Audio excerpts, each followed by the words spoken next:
د نازبینو د چم خانه تا ته څه پته ده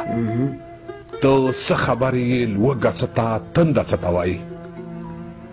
سباوون صاحب د نازبینو د چم خانه تا ته څه پته ده ته څه خبرې لوږه څه ته تنده څه ته وایي او ته چې پیدا شوې په ککو کې درته شات څڅېدل زه چې پیدا شوم ما د مور اوښکو ته خوله وازه کړه ته چې پیدا شوې په ککو کې درته شات څڅېدل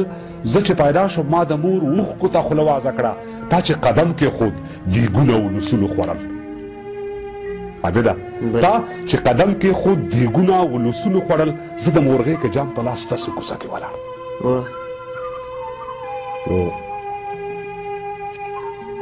زمونږ تر څنګه د خانخېلو کلیه منو چې تاسو فطرتي خانان یې خو موږ هم پوزه باندې مچ نه پرېږدو په موږ به دا خرمستي نه خرڅوئ منو چې تاسو معزز خلک یې هر څه چې وغواړئ همغه کیږي موږ پیداوار یو د دې خړې خاورې زموږ کفن به هم د دې خاورې وي ستاسې بچي د محلونو بچي بس هره شپه د چراغان شپه وي زموږ بچي لا سپلی نه پیژني د شپې د سر لاندې څنګل ماته کي زموږ او ستاسو ترمنځ فرق نشته بس دومره فرق دی لکه ځمکه او اسمان دا ارتفاع موږ په سر سترګو منو انصافي مې شاید نه وي کړي زموږ د خاورو کوټنخې چېرته دا ستاسو برجورې کلا زموږ د خاورو بوڅلي کورونه ستاسې برجونه تر اسمانه کابو ولې به دا ارتفاع نه ورکوم ولې به داسې فتوا نه ورکوم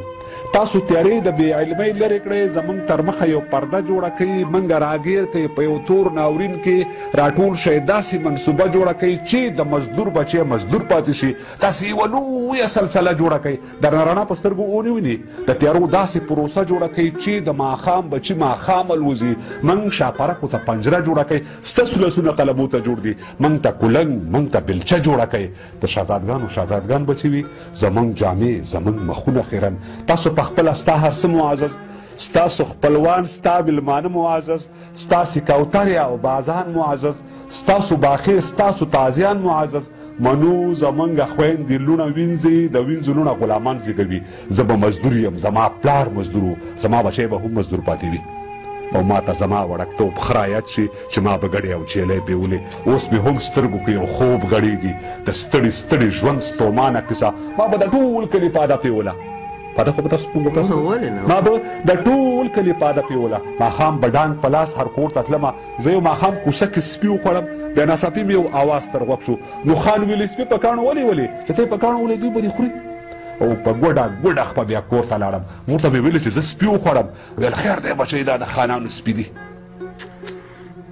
ویل خیر دی بچی دا د خانانو سپي دي د هغوی سپي د معززو سپي دي په ما یې لاس د شفقت راښکلو د لوپټې خیرنه پیسکه یې تاو کړه زما خیرن مخې د خاورو پاک کړو ویلې بچیا نور پاده مه پیایه